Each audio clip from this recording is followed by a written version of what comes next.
जब मुगल आए थे तो भी इस जमीन ने, हरियाणा और पंजाब ने जो है उनका सामना किया था। उससे पहले अंग्रेज आए थे, वो भी नहीं जीत पाए थे इस एरिया से। लेकिन इनको मालूम है इनको बर्बाद करने के लिए क्या करना पड़ेगा। पहले इनके बच्चों को जमीन से इनका मोह तोड़ो, तो उन पढ़ाई के नाम पे उनको शहर भेजो। अब जो बच्चे आ गए थे, अभी कोई बच्चा है यूपी बिहार से पढ़ने के लिए आया था बढ़िया कॉलेज में दिल्ली, वापस गया ही नहीं अपने गाँव।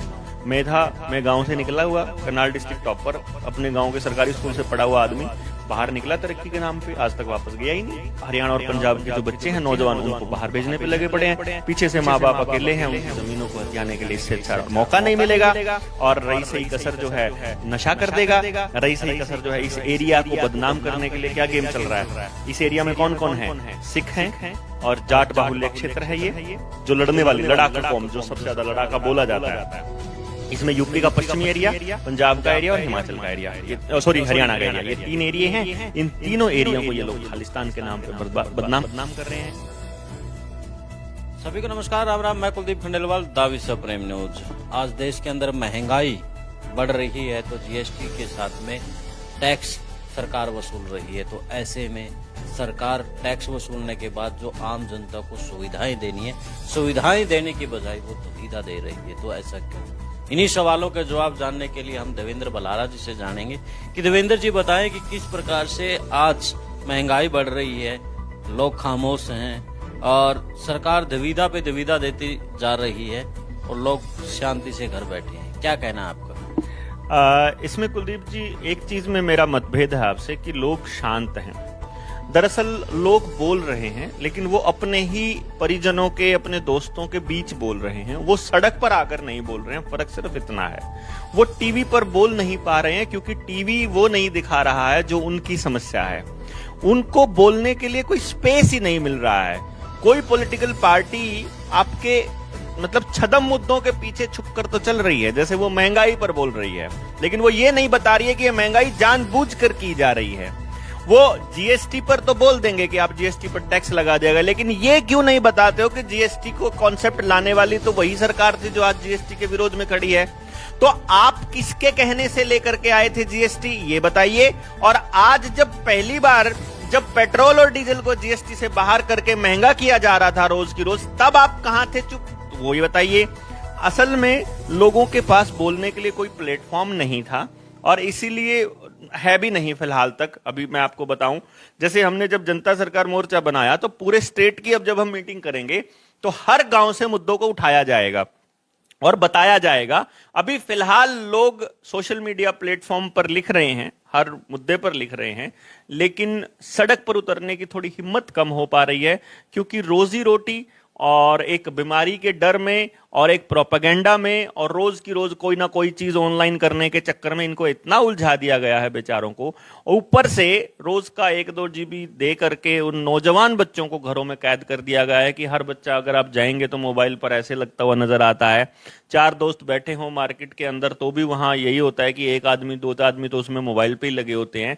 तो ये जो बीमारी दी गई है हम लोगों को, इन बच्चों को, आने वाली जनरेशंस को, इससे पार पा करके जब समझ में आएगा, लोग उतरेंगे सड़कों पर। बहुत जल्दी देश के अंदर एक बड़ी क्रांति होने वाली है।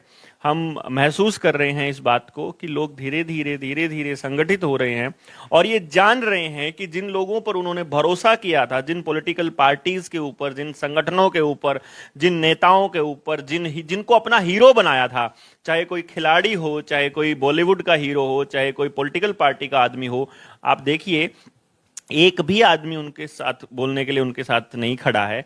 तो आज उनकी पोल पट्टी खुल रही है और उनको लग रहा है कि हमारे लिए कौन बोले। इस डर में वो थोड़ा सा उस डर के साये में जी रहे हैं। जिस दिन उनका ये डर खुल गया, जिस दिन उनको ये पता चल गया कि आपके बोले बिना काम नहीं चलेगा, उसी दिन देश के अंदर नई क्रांति की शुरुआत एकदम तय है। देवेंद्र जी, आप कहते हैं कि एक जरिया नहीं है, चाहे टेलीविजन को लीजिए या फिर मोबाइल को लीजिए, लेकिन हम पिछले दौर में जाते हैं जब ना टेलीविजन था ना किसी के पास मोबाइल था। जब भी कुछ गलत होता था तो कहीं ना कहीं उसकी गूंज सड़कों पे होती थी। लोहिया साहब भी कहते थे, वो खैर बेशक से सांसदों के लिए, कि आवारा हो जाएंगी संसद अगर सड़कें वीरान होंगी। तो आज वही सड़कें वीरान हैं। क्या है कि आप देखिए उस दौर में जब चर्चाएं होती थी तो पंचायतों में, बैठकों में और जो सामूहिक जगह होती थी वहां होती थी। दूसरा, वो दौर जो था वो समाज ने अपने लिए तय किया हुआ था कि समाज अपने आप तय करता है कि उसको किस तरह का समाज चाहिए, उसको किस तरह की व्यवस्था चाहिए। उस दौर में तो पुलिस का गांव में आते हुए डर लगता था पुलिस वालों को। अगर किसी के गांव में किसी के घर पुलिस आ गई तो ऐसा लगता था जैसे कोई बहुत बड़ी गलती हो गई है। क्यों? क्योंकि पंचायतें अपना न्याय व्यवस्था संभालती थी और खाप का एक ऑर्डर था, गांव का अपना एक ऑर्डर था, अपना एक तरीका था। उस तरीके से वो जी रहे थे। गुलामी के दौर में भी गांव आजाद थे क्योंकि खाने के लिए किसी के ऊपर निर्भर नहीं थे, जबरदस्ती किसी के साथ नहीं हो रही थी, आपकी न्याय व्यवस्था अपने हाथ में थी। इन्होंने सबसे पहले उसी ऑर्डर को तोड़ा। आपने देखा होगा कि जहां जहां पंचायती फैसले होते थे वहां वहां ये चीज चली कि उन फैसलों को तोड़ा गया। पंचायतों के अंदर गंदे, लिच्चड़, वाहियात और मतलब लुच्चे लफंगों को घुसाया गया। और खास तौर पे बड़ी, छोटी से बड़ी पंचायत, आपका पंचायत मेंबर हो, चाहे सरपंच हो, चाहे सबसे बड़ी पंचायत संसद हो, वहां सभी गुंडों और पूंजीपतियों और लुच्चे लफंगों और बलात्कारियों को ले जाया गया। और ये काम सारी पॉलिटिकल पार्टीज ने किया। ये बकायदा तयशुदा कार्यक्रम के तहत करके उस पूरी व्यवस्था को ध्वस्त किया गया। कहां वहां क्या होता था, एक आदमी के साथ कुछ गलत हो रहा है तो बैठक में, पंचायत में बैठ के चर्चा होती थी, भाई आज इसके साथ गलत हुआ है, कल को तुम सब के साथ होगा तो यहीं पर रोक देना पड़ेगा इस चीज को। और इस बात को समझा उन लोगों ने और उसके ऊपर उन्होंने वहीं अंकुश लगा दिया। लेकिन धीरे धीरे धीरे धीरे ऐसे लोगों को इन्होंने व्यवस्था के अंदर घुसा दिया जो लोग एकदम लिच्चड़ हुआ करते थे, और उन लोगों ने व्यवस्था की और न्याय की बात करनी बंद कर दी और अपने व्यक्तिगत फायदों की बात करने लग गए। और जिस तरह का राजा होता है उसी तरह की फिर प्रजा होती है, जैसा उनका नेता होता है वो लोग भी फिर वैसा ही सोचना शुरू कर देते हैं। तो पूरी योजनाबद्ध तरीके से सोच को खराब किया गया है। उस सोच को दोबारा बिल्डअप करने का काम जनता सरकार मोर्चा कर रहा है। हम लोग लगे हुए हैं लोगों को ये समझाने में कि आपकी व्यवस्था आपको बनानी पड़ेगी, अपने बच्चों के लिए आपको ही घर से बाहर निकलना पड़ेगा और आपको ही अपने आप जिम्मा उठाना पड़ेगा। तो वो जिम्मेदारी लेने की बात जिस दिन लोगों को समझ आ गई उस दिन लोग आएंगे सड़कों पर, डेफिनेटली आएंगे। देवेंद्र जी, जिम्मेवारी की बात कर रहे हैं तो जिम्मेवारी को लेकर के मैं एजुकेशन पर आता हूँ। एक शिक्षक होता है जो अपने बच्चों को यानी कि पढ़ाता है और उनको दिशा निर्देश दे करके एक समाज का निर्माण करता है। लेकिन अब जो एक शिक्षक है उसकी भूमिका को खत्म किया जा रहा है, यानी कि अब डिजिटल पढ़ाई होगी, शिक्षक की जरूरत नहीं होगी। तो बिना शिक्षक के कैसी शिक्षा? जब लॉकडाउन आया था ना, उस वक्त लॉकडाउन आते ही और स्कूलों की शिक्षा के ऊपर और बच्चों की शिक्षा पे हाहाकार मचने लगा, तो ऑनलाइन एजुकेशन के प्लेटफॉर्म्स बने और कुछ एप्लीकेशंस आई और लोगों ने उनको इंस्टॉल करना शुरू किया। मैंने अपने बच्चे को बोला, मेरा बेटा उस वक्त क्लास 9th में था, तो मैंने उसे कहा एक काम करना भी नहीं, मैं खुश होऊंगा अगर तुम फेल हो जाओगे बिना पढ़े, तो किताब से ही पढ़ना है, ऑनलाइन नहीं पढ़ना है।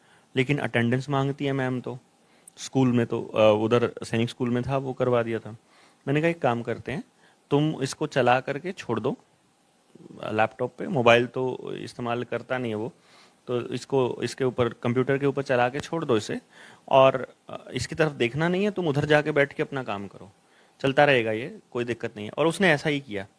एक दिन भी उसने ऑनलाइन पढ़ाई नहीं करी और मैंने उससे कभी नहीं कहा कि तुम्हें करनी है। कारण क्या है कि शिक्षक की भूमिका को, शिक्षक को कोई भी एप्लीकेशन रिप्लेस नहीं कर सकती, कुछ भी रिप्लेस नहीं कर सकता। ये जो ड्रामा चल रहा है ना, ये वर्चुअल रियलिटी की तरफ लेके जाने की तरफ जा रहे हैं ये लोग। पहले ऑनलाइन और उसके बाद वर्चुअल रियलिटी। वर्चुअल रियलिटी की अगर आप सर्च कीजिए वर्चुअल रियलिटी को, आपके मुंह पर एक आपने वो देखा होगा ना, कई जगह पे 7D 5D की कुछ ऐसी वो तस्वीरें और वीडियोस होती हैं, वो आंखों पे आपके एक चश्मा सा लगा देते हैं और आपको एक कुर्सी पे बैठा देते हैं, तो जैसा उसमें चल रहा होता है वैसी हिल रही होती है वो कुर्सी और आपको सच में डर लग रहा होता है। जैसे सिनेमा में ये चीजें, सिनेमा में इस तरह की चीजें दिखाई जाती हैं 5D 7D, वो वर्चुअल रियलिटी है एक्चुअली। उसमें आपको ऐसा लगता है जैसे सच्ची में आप वहां पर हो, जैसे आप सच्ची में उसका हिस्सा हो। तो आने वाले वक्त में आपको क्लासरूम वर्चुअल रियलिटी के लेके आ रहे हैं। तो बच्चा घर के अंदर वो लगा के बैठा, जैसे मैंने आपको बताया था थोड़ी देर पहले कि आपकी मूवमेंट को भी ये लोग रिस्ट्रिक्ट करने वाले हैं। तो आपको घर बैठे पढ़ाई कैसे देंगे? वर्चुअल रियलिटी वाला वो लगाइए वीआर, और उससे आप फील करिए, आप इंग्लैंड घूम लिए, आप अमेरिका घूम लिए, वो सारा एकदम एकदम ओरिजिनल है वहां पर। और टीचर भी ऐसा लगेगा कि वो सामने पढ़ा रहा है और क्लास में बैठे हो, आपको ऐसा लगेगा कि आपकी कुर्सी, आप अपनी मर्जी से बेंच बदल भी सकते हो वहां पर, आप जहां मर्जी बैठिए क्लास के अंदर, आपको फील होगा कि आप क्लास में बैठे हैं और टीचर आपको समझा रहा है। मतलब वो लेवल लेकर के आ रहे हैं ये लोग, जो कि बहुत खतरनाक है। आपके जब मैं बता रहा था आपको लॉकडाउन वाला जो सीन बता रहा था, तो जब पहला महीने 2 महीने के बाद में एक सेमिनार हुआ, ऑनलाइन जूम मीटिंग हुई, और उसमें कुछ लोगों को बुलाया गया, उधर से मुझे भी इनविटेशन आया कि आपको भी अपने विचार रखने हैं। 7-8 लोग थे शिक्षाविद अपने आप को कहने वाले, सबने ये कहा नहीं ऑनलाइन एजुकेशन बहुत अच्छी है, नहीं तो बच्चों का कितना बड़ा नुकसान हो जाता। अब मुझे तो न्यू वर्ल्ड ऑर्डर का मालूम था। मैंने कहा भाई तुम लोग ये जो कह रहे हो ना ऑनलाइन बहुत अच्छी है, ये आने वाले 2 साल 4 साल तक नहीं बंद होने वाले हैं, ऑनलाइन के नाम पे चलता रहेगा। तुम्हारे सारे प्राइवेट स्कूल बिक करके बड़ी एजेंसियां ले जाएंगी और सरकारी स्कूलों को सरकारी स्कूल कैसे बेच देंगे? मैं कहा देखना तुम थोड़े दिनों में, और थोड़े दिनों में लाल डोरा तोड़ करके सरकारी नहीं, आपकी बात को आगे बढ़ाता हूँ। जिस प्रकार से अब एक नया फैसला सरकार का आया है, 1100 रुपये तो सरकार देगी प्राइवेट स्कूलों को, और सरकारी स्कूल में दाखिला लेने के लिए 500 रुपये देना पड़ेगा।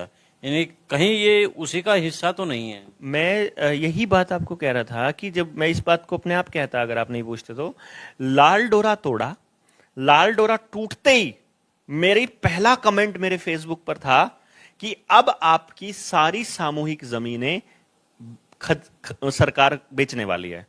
बेचेगी कैसे सरकार? सरकार तो मालिक नहीं है, क्योंकि गांव की जो पंचायत की जमीन थी, जो स्कूल है पंचायत की जमीन पे था, या किसी ने दान दे रखा था।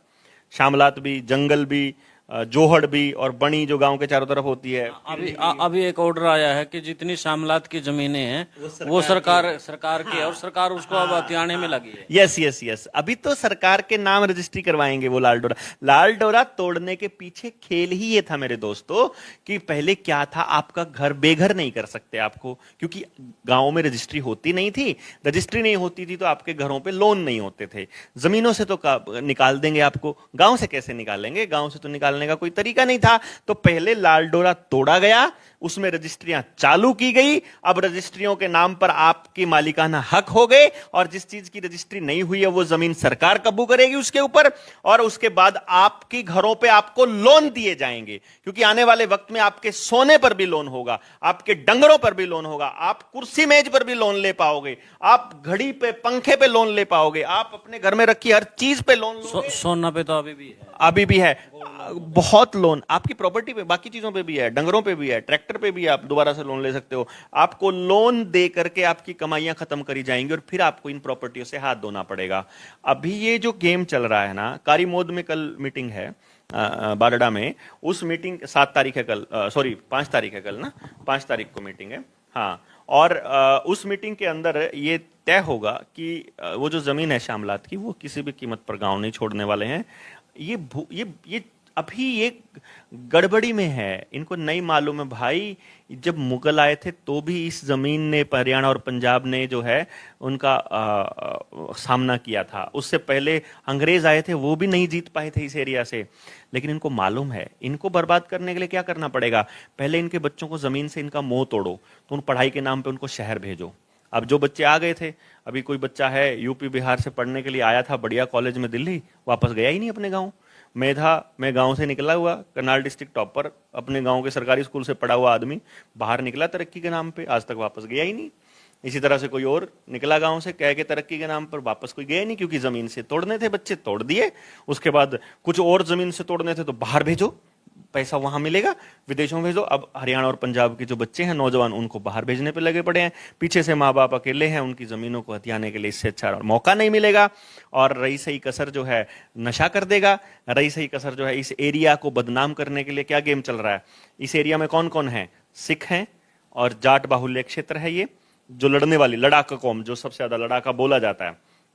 इसमें यूपी का पश्चिमी एरिया, पंजाब का एरिया और हिमाचल का एरिया, ये सॉरी हरियाणा का एरिया, ये 3 एरिया हैं। इन तीनों एरिया को ये लोग खालिस्तान के नाम पे बदनाम कर रहे हैं। आने वाले वक्त में इसी एरिया को ये लोग ये लोग गेम गेम तहत, पूरा गेम प्लान के तहत इसी एरिया को अलग थलग कर देंगे पूरे देश से। पूरा देश का आदमी को बचाने वाले ये कौम और ये एरिया था, और इसी एरिया को तोड़ने का गेम चल रहा है। बलारा साहब, अब खालिस्तान के अलावा एक मुद्दा और उठने लगा है जो कि ग्रेटर है मेरे ख्याल से जाटलैंड के नाम से सुनने में। मैं वही कह रहा हूं ना, इसको ये कहीं पर जाटलैंड के नाम से बदनाम करेंगे, जो जाट आंदोलन भी इसीलिए किया गया था कि बदनाम करे जाए किसी तरह जाटों को। सिखों को बदनाम करने के लिए खालिस्तान आंदोलन के नाम पे बदनाम किया जा रहा है। यूपी वाले आदमी, क्योंकि इन लड़ने वाली जो 3 इलाके मैंने बताया आपको, पंजाब, हरियाणा और पश्चिमी उत्तर प्रदेश, ये 3 लोग हैं जो दिल्ली को घेर सकते हैं। ये 3 इलाके हैं, इन्हीं को बदनाम करना है, तभी तो पूरा देश कटेगा ना इन लोगों से। ये लोग जब तक खड़े हैं ना, इनका न्यू वर्ल्ड ऑर्डर धराशायी होने वाला है। यहीं से फिर उठेंगे, फिर क्रांति उठेगी, फिर दिल्ली को घेरेंगे, फिर अपने कब्जे वापस लेंगे। ये लाल डोरा जो तोड़ा था, इसको वापस उसी पोजीशन पर लाना पड़ेगा लोगों को, नहीं तो तुम्हारी जमीनें, तुम्हारे घर, तुम्हारी दौलत, तुम्हारे बच्चे सब बर्बाद होने वाले हैं, कुछ नहीं रहने वाला। बलारा साहब, जनसंख्या को लेकर के मेरा क्वेश्चन है। एक तरफ आपके मैं कई वीडियो देखता हूं तो जनसंख्या को, इनके जिस प्रकार से मृत्यु दर है वो बढ़ी है, तो दूसरी तरफ जनसंख्या को रोकने के लिए कानून बनाए जा रहे हैं। तो किस तरह से ये क्या खेल है? क्यों बना रहे हो जनसंख्या को रोकने के लिए? जनसंख्या तो यार हमारी पूंजी है। 135 करोड़ लोग, मतलब 135 करोड़ दिमाग और 270 करोड़ हाथ। यार इतने हाथ और इतने दिमाग जिस देश के पास हो, वो क्या नहीं कर सकता। मां के लिए उसकी संतान कभी बोझ नहीं होती, बच्चे कभी जमीन के लिए बोझ नहीं होते। 800 करोड़ की पॉपुलेशन है इस धरती की इस वक्त, 800 करोड़, और इस धरती की कैपेसिटी है 2400 करोड़ की पॉपुलेशन को सहन करने की। यानी मौजूदा व्यवस्था में 3 गुना जनसंख्या, और 3 गुना हो जाए अगर जनसंख्या, तो भी इस धरती के ऊपर बोझ नहीं बनेगी। दिक्कत कहां आती है? संसाधनों का बेमेल तरीके से बंटवारा, कि एक आदमी के पास तो 500-500 एकड़ जमीन है, एक आदमी के पास तो 1000-1000 एकड़ जमीन है, एक आदमी के पास, बेचारे के पास रहने के लिए 50 गज की जमीन नहीं है। झगड़ा वहां शुरू होता है। वहां पे शुरू होता है कि एक आदमी के घर में तो 10 गाड़ियां चल रही हैं, दूसरा आदमी के पास साइकिल भी नहीं है, एक आदमी के पास तो मतलब इतना कबाड़ चल रहा है। अभी एक एक घर 5-5 हजार करोड़ का घर बनता है क्या? कोई आपने नोटिस नहीं किया गया कि आपके घर के ऊपर हेलीपैड बन रहा है, आपके घर का बिजली का बिल आपका 3-4 लाख रुपए महीने का आ रहा है, तो मतलब आप कितना संसाधनों का इस्तेमाल बेमतलब में कर रहे हो। तो मतलब बेवकूफों की तरह इतने 100 एकड़ में मकान बना लिया, ठीक है, इतनी गाड़ियां रखी हैं, फिर भी सूखी रोटी खा रहे हो, फिर भी आप दाल पानी पी रहे हो, फिर भी आप अपने गांव अपने बगीचे की सब्जी खा रहे हो। तो भाई इतना सारा प्रोपेगेंडा क्यों रचा था? अगर आपने यही सब करना था तो आम इंसान को क्यों नहीं जिंदा रहने देते? असली जो झगड़ा ये है। दूसरा, जनसंख्या को कंट्रोल करना हो चाहे जनसंख्या को कम करना हो, इस सारे के सारे गेम के लिए ही ये न्यू वर्ल्ड ऑर्डर चल ही रहा है। इसके लिए मैं आपको बता ही चुका हूं, ज्यादा डिटेल में बताऊंगा तो वीडियोज उठ जाएंगी आपकी। फिलहाल अभी आपको इतना ही समझना पड़ेगा कि जनसंख्या को बोझ कहने वाले बेवकूफों को ये बताना है कि जो आदमी ये कहता हो कि जनसंख्या कम होनी चाहिए, उसको सबसे पहले खुद फांसी लेकर और अपने परिवार को मारकर इसमें शुरुआत करनी चाहिए। अदरवाइज तुम कौन होते हो किसी को बताने वाले कि जनसंख्या कम कहां से होगी?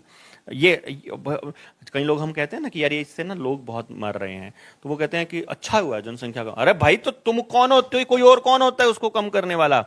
जनसंख्या बिल्कुल प्रॉब्लम नहीं। और उस दूसरी बात एक होती है, आपको साइकिल समझने की देर होती है। आप देखिएगा, हमारे जो पुरखे थे, यानी मेरे दादाजी थे, उनकी संतानें थी, मेरे दादाजी की 8 संतानें थी, मेरे पापा और ही मतलब, और फिर मेरे पापा की 5 संतानें हैं हम, और मेरे एक ही संतान है। तो आप देखेंगे धीरे धीरे वो कम हो रही हैं ऑलरेडी। तो एक टाइम आएगा जब हमारे जो बुजुर्ग हैं वो अगले 20-30 साल में, जो 5-5 थे, जो 8-8 थे, वो जा चुके होंगे। तो ऑलरेडी जनसंख्या 1/5 अपने आप हो जाएगी, 20-30-50 करोड़ हमारे इंडिया में रह जाएंगे। वो ऑलरेडी कम होएगी। जब हमें आदमियों की जरूरत पड़ेगी हम फिर पैदा कर लेंगे, जब हमें नई जरूरत पड़ेगी हम कम कर लेंगे। संसाधनों की व्यवस्था बनाना इंपॉर्टेंट होता है। तो जिस आदमी को वो व्यवस्था बनानी ना आती हो ना, वो इस्तीफा दे के अपने घर पे बैठे। अदरवाइज ये बकवास करने की जरूरत नहीं है कि जनसंख्या ज्यादा है। तो देवेंद्र जी ने इनके साफ साफ शब्दों में बता दिए है कि किस प्रकार से जनसंख्या नियंत्रण को लेकर के एक बेवकूफ़ी फैलाई जा रही है। तो इसके अलावा और विषयों के ऊपर भी बड़ी, यानी कि अपनी बातों को रखा और बताया। आपको समझने की ज़रूरत है ताकि आपका जो देश और समाज बच सके। आप मुझे दें इजाजत।